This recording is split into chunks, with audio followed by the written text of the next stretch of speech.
This is the Chance Slab repair bracket. It was designed to be used with the 1.5-inch square shaft helical pile.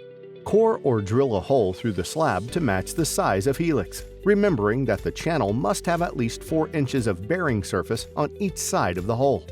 Excavate an 18-inch diameter by 8-inch deep pocket under the slab.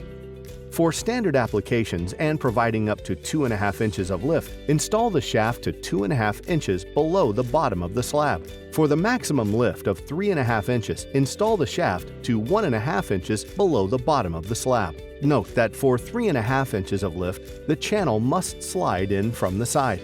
One method of obtaining the required shaft elevation is to install the helical pile until the predetermined torque has been reached. Then, cut the shaft above the slab where it is easy to work, and then continue to drive the helical pile to the required elevation with a short extension.